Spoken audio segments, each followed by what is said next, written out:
Hello guys, இன்னைக்கு ஒரு சூப்பரான ஹை ஸ்கூல் லவ் ஸ்டோரி தான் பார்க்க போகிறோம். இந்த ட்ராமாவில் நம்ம ஹீரோவும் ஹீரோயினும் சைல்ட்ஹுட் ஃப்ரெண்ட்ஸு. கிட்டத்தட்ட கோ ஹெட் மாதிரியான சூப்பரான ஒரு ஸ்டோரி தான் இதுவும். இந்த ட்ராமாவுக்கு ரொம்ப இன்ட்ரோ தேவையில்லை, ஃபர்ஸ்ட் எபிசோட் பார்த்தாலே உங்களுக்கு புரிஞ்சிடும். நீங்கள் இப்போ தான் ஃபர்ஸ்ட் டைம் நம்ம சேனலுக்கு வரீங்கன்னா மறக்காமல் சப்ஸ்கிரைப் பண்ணிட்டு பாருங்கள். அப்போ தான் நான் போடுற வீடியோஸ் உங்களுக்கு அடுத்தடுத்து நோட்டிஃபிகேஷனாக வரும். சரி வாங்க ட்ராமாக்குள்ளே போகலாம்.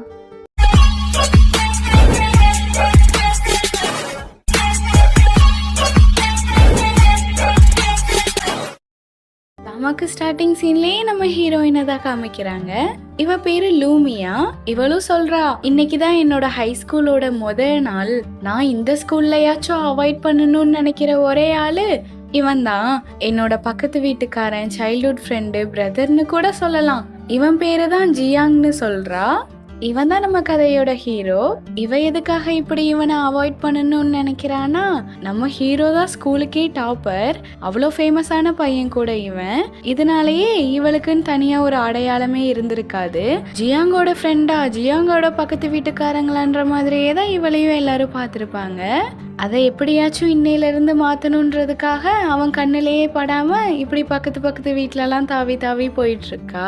இவளும் அவன் கண்ணுல படாம போயிடணும்னு மறைஞ்சு போயிட்டு இருக்கா. அப்போ ஒரு செவரெல்லாம் வேற ஏறி குதிக்கணும். இவளும் அப்படி குதிக்கலான்னு போறப்போ இவ வச்சிருந்த கல்லெல்லாம் ஒரு 4-5 பசங்க வந்து தூக்கிட்டு போயிடுறானுங்க. அடே பசங்களா, ஒழுங்கு அந்த கல்லெல்லாம் வச்சிருங்கடான்னு சொல்றா. ஆனா அவனுங்க கேட்காம அதை தூக்கிட்டு போறாங்க. சரி எப்படியாச்சும் நம்மளே இறங்கிடுவோன்னு இவளும் இறங்க ட்ரை பண்றா. அப்போ இவளோட கையும் வலிக்கி கரெக்டா கீழே விழுக போற நேரத்துல வந்து நம்ம ஹீரோவும் இவளை தாங்கி பிடிச்சிடுறான். எதுக்காக இப்படி என்ன அவாய்ட் பண்றேன்னு கேக்குறான். நானா அவாய்டா? சேச்சே, நானும் ஒன்னும் அவாய்ட் பண்ணல. நான் ஒலிம்பிக்ஸ் பார்த்தேன், அதனால சும்மா எப்படி செவரெல்லாம் ஏறி குதிக்கிறதுன்னு ட்ரைனிங் பண்ணிட்டு இருந்தேன்னு சொல்றா இவ. ஓஹோ, மேடம்க்கு மட்டும் தனியா இந்த மாதிரி இல்லாம ஒலிம்பிக்ஸ் கேம்ஸ் வைக்கிறாங்கன்னு கேக்குறான். அப்படிலாம் ஒரு கேமே இல்லையோ, சரி பரவாயில்ல விடு, என்ன கீழே இறக்கி விடுன்னு சொல்றா இவ. அவனும் லைட்டா பயத்தை காட்ட இவளும் டக்குன்னு வந்து அவன் மேலேயே ஜம்ப் ஆயிக்கிறா. அப்புறம் இவளையும் கீழே இறக்கி விட்டுட்டு, சரி சொல்லு எதுக்காக என்ன அவாய்ட் பண்றேன்னு கேக்குறான். ஏன்னா எனக்குன்னு ஒரு அடையாளமே இல்லை, ஜியாங்கோட சிஸ்டர்னு சொல்லி தான் என்னை எல்லாருமே கூப்பிடுறாங்க. என்னோட பேரு லூமின்னு கூட அவங்களுக்கெல்லாம் தெரிய மாட்டேங்குது. இனிமேலாச்சும் எனக்குன்னு ஒரு அடையாளம் வேணும்னு சொல்றா இவ. அப்படியா, சரி அப்போ நான் முன்னாடி போறேன்னு சொல்லிட்டு அவனும் போயிடுறான். பரவாயில்லையே, நம்ம சொல்ற பேச்செல்லாம் பையன் கேக்குறானேன்னு சொல்றா.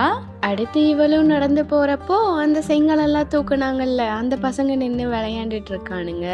என்னையே வம்பிழுத்துட்டீங்கல்ல, உங்களுக்கு இருக்குன்னு சொல்லி இவளும் அந்த செங்கலை தூக்கிட்டு ஓடிடுறா. அந்த செங்கலோட பஸ்ஸுக்குள்ளேயும் வேற ஏறிடுறா. இவ இப்படி தட்டு மாதிரி நிக்கிறத பார்த்த ஹீரோவும், ஒழுங்கா உட்காரு, ஆமா நீ என்ன மறுபடியும் நம்ம மீட் பண்ணிட்டோமேன்னு கேக்குறா இவ. ஸ்கூலுக்கு என்ன 7 பஸ்ஸா விட்டுருக்காங்க, ஒரே பஸ் தானே.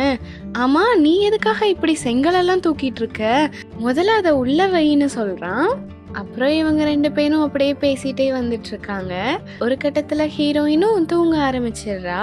இவ இப்படி தூங்கி வழியறத பார்த்த ஹீரோவும் சும்மா இல்லாம கேமராவால அவளை போட்டோ எடுத்துடுறான். ஹீரோயின் என்னடானா தூங்கி ஹீரோ மேலேயே வேற விழுந்துடுறா. இவனுக்கும் ஒரு மாதிரி ஆகுது. அடுத்து 2 பேரும் பஸ்ல இருந்து இறங்கினதும் ஹீரோயினும் சொல்றா, ஒரு 30 செகண்ட் லேட்டாவா, நான் முன்னாடி போய்க்கிறேன்னு சொல்றா. சரி ஒரு நிமிஷம் இரு அப்படின்னு சொல்லி இவனும் அவன் எடுத்த போட்டோவை வேற அவ பின்னாடி ஒட்டி விட்டுடுறான். பாவம் இது அவளுக்கே தெரியாது. அடுத்து இவளும் கிளாஸுக்குள்ள போனதும் ஒரு பையன் இவகிட்ட பேசுறான். ஹாய், என்னோட பேரு தான் செங், உங்களோட பேர் என்னதுன்னு கேக்குறான். இவளும் என்னோட பேரு லூமின்னு சொல்றா. எனக்கு உங்களை முன்னாடியே தெரியும், நான் என்ட்ரன்ஸ்லயே பாத்துட்டேன்னு சொல்றான். அப்படியா, எப்போ பாத்தீங்கன்னு கேக்குறா. அதுக்கு எல்லாமே காரணம் உங்க முதுகுல ஒட்டி இருக்கே அந்த போட்டோ தான், அந்த போட்டோல நீங்க ரொம்ப அழகா இருக்கீங்கன்னு வேற சொல்லிடுறான். என்னது போட்டோவான்னு இவளும் அதை எடுத்து பாக்குறா. ஐயோ, ஜியாங்னு கோவப்பட்டுட்டு அந்த போட்டோவை தெரியாம இன்னொரு பொண்ணோட டைரியிலையும் ஒட்டிடுறா. ஐயோ சாரி நானே அந்த போட்டோவை எடுத்துடுறேன்னு இவளும் அதை இழுக்கிறா. பார்த்தா அது கையோட கிழிஞ்சிட்டு வந்துருது. வந்த முத நாளே இவளுக்கும் அந்த பொண்ணுக்கும் ஆக மாட்டேங்குது. இதுல இவங்க டெஸ்க் மேட்ட வேற. இவ பண்றதெல்லாம் பார்த்த அந்த பொண்ணும் டெஸ்க கொஞ்சம் தள்ளி போட்டுடுறா. அடுத்து ஜியாங்கும் எல்லாரும் முன்னாடியும் பேசிட்டு இருக்கான். எல்லாருமே வாவ் நம்ம சீனியர் எவ்வளவு அழகா இருக்காங்கல்லன்னு சொல்லிட்டு இருக்காங்க. இதெல்லாம் கேட்டுட்டு இவளுக்கு தான் கடுப்பாகுது. அவன் பேசிட்டு இருக்கும் போதே டக்குன்னு திக்கிறான். இவதான் கீழ இருந்து என்னென்னமோ பண்ணி அவனை அப்படியே ஃபோக்கஸ் ஆக்குறா. அடுத்து அவனும் அவனோட ஸ்பீச் எல்லாமே கரெக்டா கொடுத்துட்டான். இவ சும்மா இல்லாம ஒரு ஆர்வத்துல இவனுக்கு இந்த ஸ்பீச் எல்லாமே நான் தான் சொல்லி கொடுத்தேன்னு சொல்லிடுறா. நீயா? உனக்கு அப்போ ஜியாங் என்ன வேணும்னு கேட்டுடுறாங்க. அவன் என்னோட அப்படின்னு யோசிச்சுட்டு அப்புறமா தான் இவளுக்கும் புரியுது, ஐயோ நம்ம ஏதோ உளர்றோமேன்னு. ஜியாங் என்னோட பக்கத்து கிளாஸ், அதனாலதான்னு சொல்லி எப்படியோ சமாளிச்சிடுறா. அடுத்த சீன்ல யாருமே இல்லாத கடைக்கு டீ ஆத்துற மாதிரி இவளும் தனியா போய் ஆடிட்டோரியம்ல நின்னு பேசிட்டு இருக்கா. ஏதோ இவளே எல்லாரும் முன்னாடியும் ஸ்பீச் கொடுக்கற மாதிரி வேற இமேஜின் பண்ணிக்கிறா. சரி ஒரு போட்டோவை மட்டும் எடுத்துட்டு போயிடலான்னு போறப்போ தடிக்க அங்க விழுந்துடுறா. இந்த சத்தத்தை கேட்டதும் செக்யூரிட்டியும் அங்க வந்துடுறாரு. எப்படியாச்சும் அவர் கண்ணில் படாம ஓடிடணும்னு இவளும் ஏதோ ஒரு ரூம்குள்ள போய் ஓடி ஒளிஞ்சுக்கிறா. செக்யூரிட்டியும் சுத்தி முத்தி பார்த்துட்டு யாரும் இல்லைன்னதும் அந்த கேமராவை மட்டும் தூக்கிட்டு போயிடுறாரு. இங்க லூமியும் சரி நம்ம இப்போ வெளியே போகலான்னு கதவை திறந்தா கதவு லாக் ஆயிடுச்சு. கதவை திறங்கன்னு கத்துறா. ஆனா எப்படி யார் திறப்பாங்க? அவளும் மாட்டிக்கிட்டா. செக்யூரிட்டியும் இப்படி ஹீரோயினோட கேமராவோட வரதை பார்த்த ஹீரோவும் அவளுக்கு ஏதோ பிரச்சனைன்னு புரிஞ்சுக்கிட்டு செக்யூரிட்டி இது என்னோடது தான், நான் தான் காலையில ஸ்பீச் கொடுக்கறப்போ விட்டுட்டேன்னு சொல்லி இவனும் அதை வாங்கி வச்சுக்கிறான். இங்க இந்த ஜீவன் பாவம் ஐயோ கடவுளே என்னை யாராச்சும் காப்பாத்துங்களேன்னு கத்திட்டு இருக்கா. அப்போ அங்க நம்ம ஹீரோவும் வந்துடுறானா. ஜியாங் நீ வந்துட்டியா, தயவு செஞ்சு இந்த கதவை கொஞ்சம் திறந்து விடைன்னு சொல்றா. இவன் என்னடானா அவளை பார்த்து சிரிச்சுட்டு அவளை போட்டோ எடுத்துட்டு இருக்கான். ஐயோ கடவுளே உனக்கு போட்டோ எடுக்க இதுதான் நேரமா, சீக்கிரமா கதவை திறந்து விடன்னு கத்துறா. எங்க அவன் கேக்குற மாதிரி இல்ல, போட்டோவே தான் எடுத்துட்டு இருக்கான். அப்போ அங்க வந்த ஒரு சாரும் ஏய் என்னடா பண்றீங்க ரெண்டு பேரும்னு கத்துறாரு. அடுத்து அவரு இவங்க ரெண்டு பேரையும் கூப்பிட்டு வச்சு கேள்வி கேட்டுட்டு இருக்காரு. சொல்லுங்க, எதுக்காக நீங்க ரெண்டு பேரும் ஆடிட்டோரியம் போனீங்க?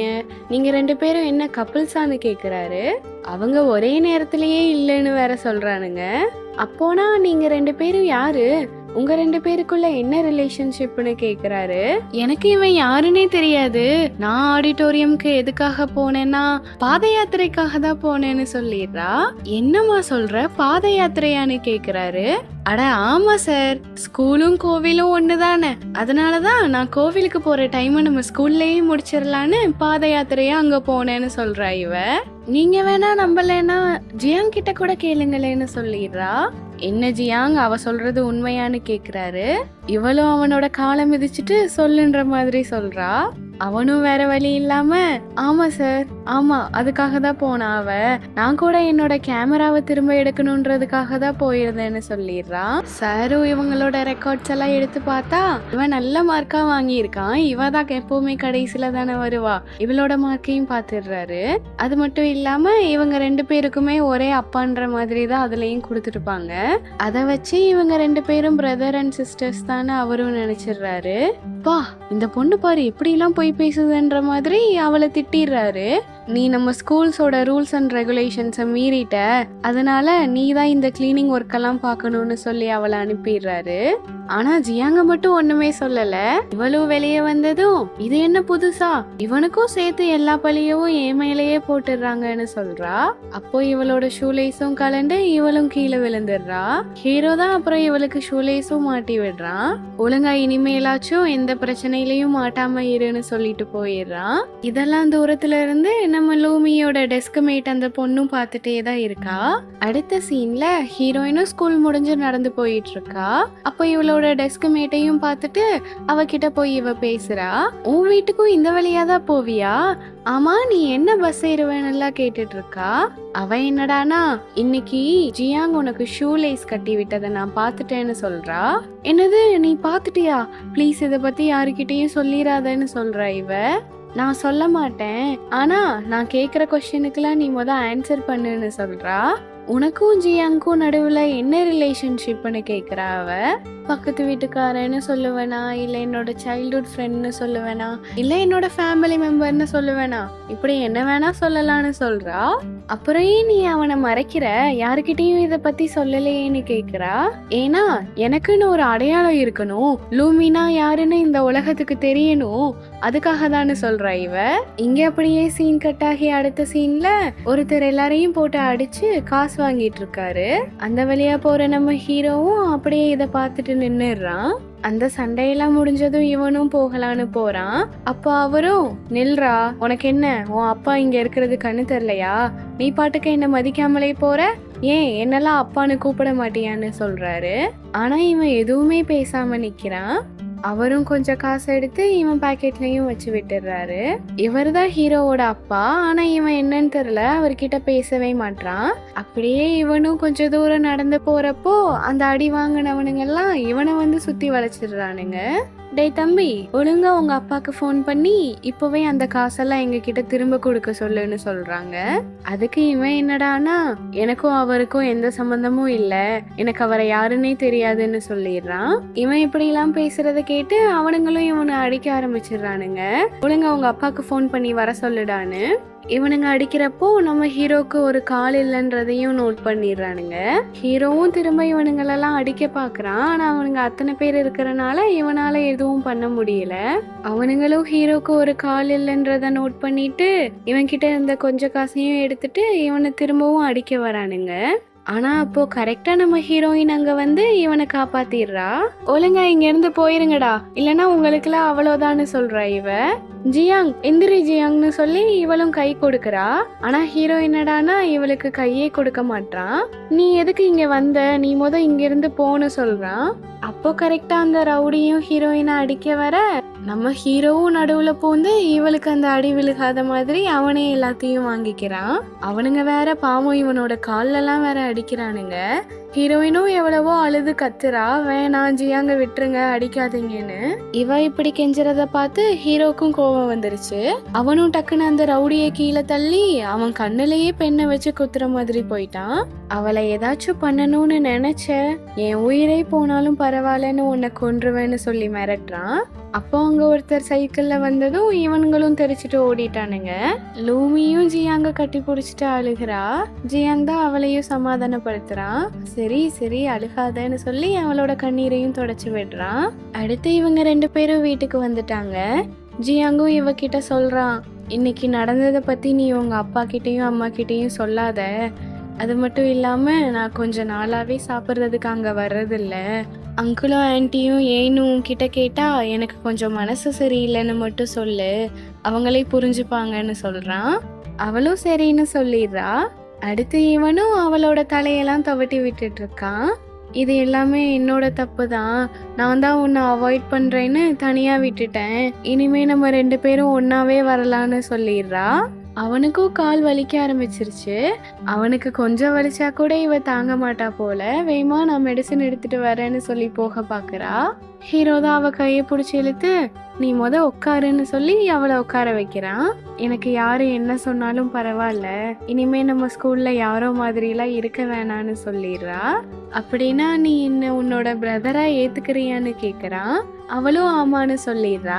இந்த சீன் கட் ஆகி அப்படியே பாஸ்ட்ல என்ன நடந்துச்சுன்னு காமிக்கிறாங்க. ஹீரோயினோட அம்மாவும் அப்பாவும் ஹாஸ்பிட்டல்ல இருக்காங்க. அப்போ அங்க ஹீரோவோட அப்பாவும் வராரு. ஹீரோயினோட அம்மாவும் வேகமா போய் அவர்கிட்ட சாரி கேக்குறாங்க. அவர் என்னடானா கோவத்துல, யாரு என் பையனை அடிச்சதுன்னு கேக்குறாரு. ஹீரோயினோட அப்பாவும் அதுக்கு நான் தான் அடிச்சேன்ற மாதிரி சொல்றாரு. இத கேட்டதும் ஹீரோவோட அப்பாவும் இவரை போட்டு அடிக்க ஆரம்பிச்சிடுறாரு. ஒரு நிமிஷம் பொறுமையா கேளுங்க, இது முழுசாவே எங்களோட தப்பு தான், எல்லா பழியவுமே நாங்களே ஏத்துக்கிறோம்னு சொல்றாங்க.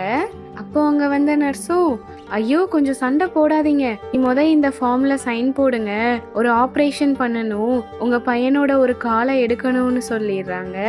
இத கேட்டதும் வேமா அவரும் ஹீரோயினோட அப்பாவை அடிக்க வந்துடுறாரு. அவரும், ஐயோ ஒரு நிமிஷம், நீங்கள் சைன் போடுங்க, எதாக இருந்தாலும் நம்ம அப்புறமா பார்த்துக்கலாம், நீங்கள் அப்புறமா என்னை கொல்லக்கூட செய்யுங்க, இப்போ உங்கள் பையனோட உயிருக்கு தான் ஆபத்து, நீங்கள் சைன் போடுங்கன்னு சொல்லி எப்படியோ அவரையும் கன்வின்ஸ் பண்ணி சைன் போட வச்சிடுறாங்க. அடுத்து பொறுமையாக 2 பேரும் பேசுகிறாங்க. அப்போ ஹீரோவோட அப்பாவும் சொல்கிறாரு, என் பையனுக்கு 9 வயசு தான் ஆகுது, இந்த வயசுலயே அவன் ஒரு கால் இல்லாமல் ஆகிறதான்னு சொல்கிறாரு. உங்கள் வலி எனக்கு புரியுது, எனக்கும் ஒரு பொண்ணு இருக்கான்னு சொல்றாரு. இன்னையிலிருந்து என் பையனை பாத்துக்கிற எல்லா பொறுப்புமே உன்னோடது தான், அப்படி இல்லைன்னா நான் உன்னோட ஃபேமிலியவே கொன்றுவேன்னு சொல்றாரு.